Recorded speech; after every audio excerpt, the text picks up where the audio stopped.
Hey friends, we have a new project we're going to be working on today on the family compound. Now, if you've watched any of our other videos, you know that we created the hideaway, which is basically this area here, as well as our outdoor kitchen area over here.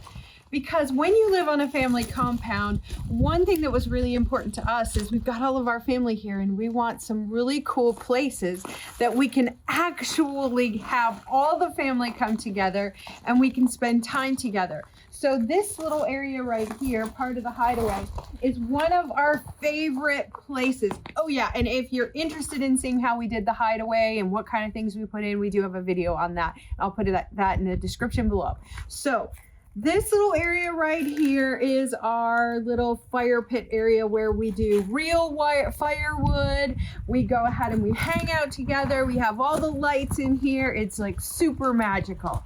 However, we do have one problem. And the problem is that this area in particular gets full sun, and we are in Georgia. And if you are familiar with Georgia, you know that full sun in Georgia means that it is scorching hot and it can do a number on your outdoor furniture, especially when it's wood. And our Adirondack chairs are actually made of pine, white pine, and we have stained them. We stained them at the beginning of this season with our favorite cedar stain, which is the Sherwin-Williams Natural Cedar Tone. Sherwin-Williams Natural Cedar Tone, which we've stained all of our outdoor stuff with. But at the end of the season, we noticed that it really took a toll on our chairs, and they just don't look so nice anymore. And not only that, they are a little bit rickety. Even though we have beefed them up, we have some videos on that where we put them together and we did all this stuff to reinforce them. And while they're good, they're just, they were needing another coat of stain. And we have a lot of things to stain out here, and we decided that we maybe want to try something different. We purchased some really great chairs that we love. They're these rocking chairs, and hold on, let me see what they're made by Leisure Line, and we actually got them from Costco. And these chairs are fantastic. We love these chairs. What we love about these chairs is that the perch is, I mean, we are absolutely in full sun out here, like scorching hot in the summer. But these chairs we put out here, and they have a 40-year warranty on them. They say that they're not going to fade. You're not going to have any kind of chipping. They're like a composite material, I think. Is that what it's composite? called? Mm-hmm. Composite.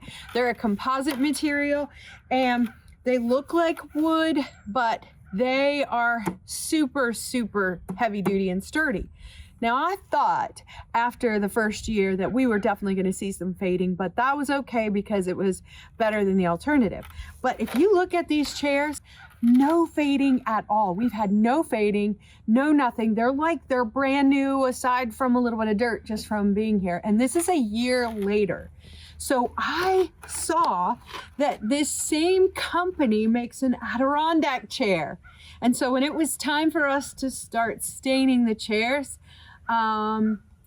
we decided that it was time. We were going to go ahead and repurpose those chairs to one of our kids that are also on the family compound, and we were going to go ahead and do this Leisure Line brand of Adirondack chairs so that we don't have to do any staining, and they all match. In this video today, we are going to show you how easy it is to put together these Adirondack chairs that require no staining, and we are going to set up our little area here with all the Adirondack chairs, and let our kids go ahead and be the ones to stain the chairs. So here's what the Adirondack chair is going to look like. And as you can see, it looks really good out here, and it is super comfortable. So I'm very excited to get them all done. So let's go ahead and we'll show you what to do. So first of all, we ordered these from Costco, and they're the Leisure Line Adirondack chairs. As you can see, the box came a bit beat up, but we have checked and everything is there and nothing was damaged. So we're going to go ahead and start putting this one together. So when you open the box, one of the first things you're going to notice is that there are just a few main pieces, which is really nice. You're not putting together all the slats or having little tiny pieces and things like that. It's pretty compact. You'll also have directions and some hardware. So some of the tools you're going to need if you have a driver with a Phillips head, and what I had to do is get one that actually that extends out a little bit, because you're kind of going in small areas and this little part right here is too fat. Also, if you have a driver for the hex head, and that makes life a lot easier. Otherwise, you'll have to use like a ratchet and just a Phillips head screwdriver. Something to tap with, a hammer. I just happen to have this. I just grab this quickly because you're going to tap in some little metal pieces. And then some pliers in case you tap those metal pieces in the wrong place, you got to pull it back out. So that should be all the tools that you will need for this operation. All right, so one of the things my wife taught me long ago was always follow the directions. Now, I don't like to follow the directions. I like to think, oh, this goes with this and this goes with this, but then guess what happens? I end up redoing things. So today we're going to follow the directions so that I don't have to go back and do it again, and you can see how I do it, so maybe you don't have to follow the directions. Step number 1 is to add the front legs to the seat. First, you're going to insert the alignment pins into the front legs. All right, so you have holes on the outside and then a line going through. You're going to put a pin here in this first one. You're going to skip that and put another pin here in this second one. So you're just going to use your device to tap it in. It'll go in until it stops. Same thing here. Goes in until it stops. All right, to add these in, we're going to go ahead and set the seat up on its side. And we're going to expose the area that the pins are going to align the leg with. So now when you go to do this and you're looking at it, you're thinking, okay, which way is this? This part of the arm rest holder should be up towards the top of the seat, with the flat part being the leg that actually goes on the ground. Then what we're going to do is we're going to line up our pins here. If you look here, you can see this pin's going to line up in this hole, this pin's going to line up in this hole, and it's going to set us up for our other places to screw in. Now, if you're like me, you got limited sight ability, so you got to kind of look at it as you're doing it.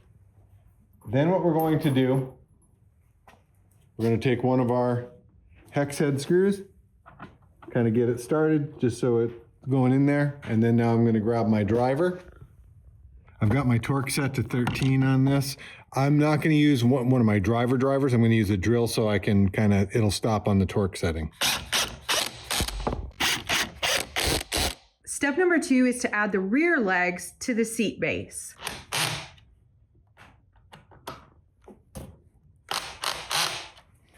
Okay, this little piece felt a little bit loose, so double check the pieces that are already attached just to make sure if you need to tighten them up more. Insert the alignment pin in the rear leg position. Make sure it's actually on the seat base where you align it and put it in. And it is the bottom hole. So line up the back leg with the pin, and then use one of the number 14 hex head screws to go ahead and screw it in. So what I'm going to do is start it, get it like it's going in, but I want to make sure that I've got it lined up correctly for my hex head. So what I'm going to do is I'm going to leave a little bit of a gap, and then I'm going to push my screw through, and I'm going to make sure that I'm lined up with the hole. So I don't know if you can see in here, but there's actually a hole right there that screw's got to line up into. If I push this all the way in, I could end up screwing into something, and it could end up being out of kind of cattywampus. So what I'm going to do is make sure that I've got that lined up, get that started, and then I'm going to tap it in. Now I'm going to use my driver and drive that hex head in. Now I'm assured of being on the same angle that I need to be on. Now that we have the front and the back legs on, we're going to add the back to the seat. So to do that, we're going to lower the backrest in place and position the alignment pockets on the chair.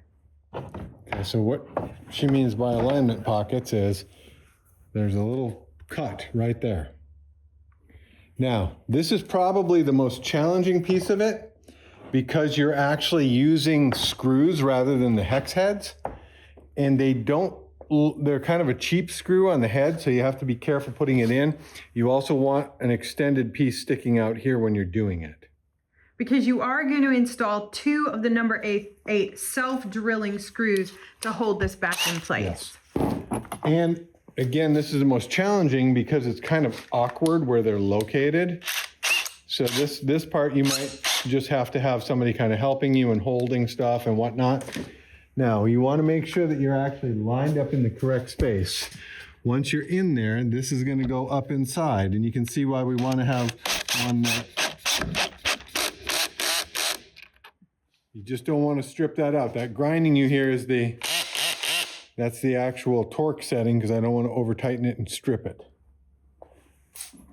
Once I get these 2 in on the top, then what I'm going to do is I'm going to actually lay it on its side to be able to screw it into the bottom of the frame.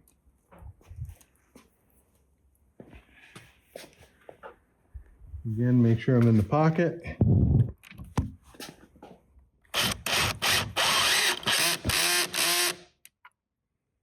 Okay.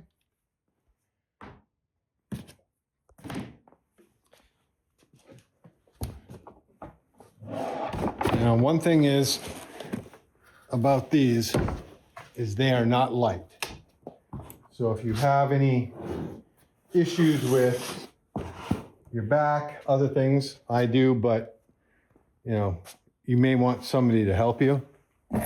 So we're going to continue to use the self-tapping screws, or they call them self-tapping.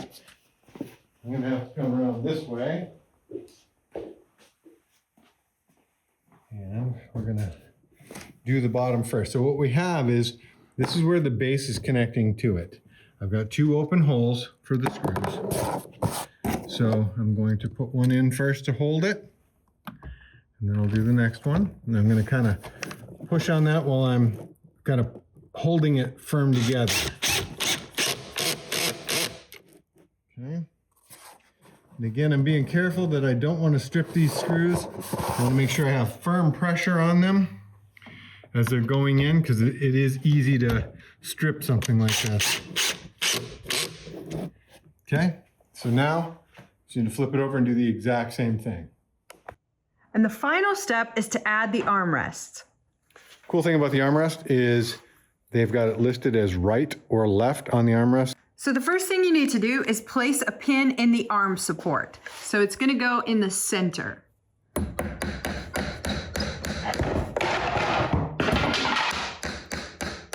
Make sure all your items are secure.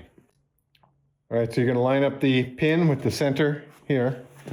And of course, if you're challenged with low light like I am for some reason, you just kind of got to scooch it around until you finally see where it's at.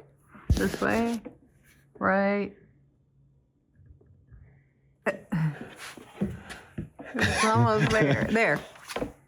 Is that there? All right, yep. And I'm going to push that down. I'm going to secure that up tight against there. Get a couple of my Phillips head screws.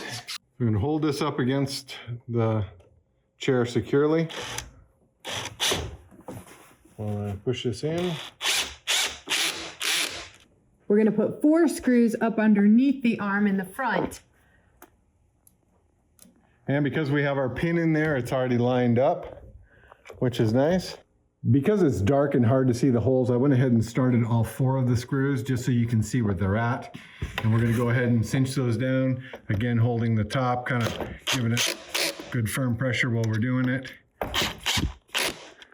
And we got the first one done. And it only took about 15 minutes. They're really easy to do.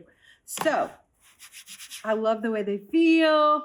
I know they're going to hold up well, and they're super comfy. So now we just have 6 more to go. All right, so while we were putting together the other chairs, you might have seen some boxes. These are actually little tables that will go in between the rocking chairs out on the perch. We also got 2 additional rocking chairs that we're going to put together as well. There's a video already in the rocking chair showing how to put those together, and we will do a video on these as well. So if you're interested, you can tune into that one. The chairs are done. They're fabulous. They were easy, and we're ready for a family compound shindig. And remember, doing things yourself saves you some money and allows you to be free. See you in the next project.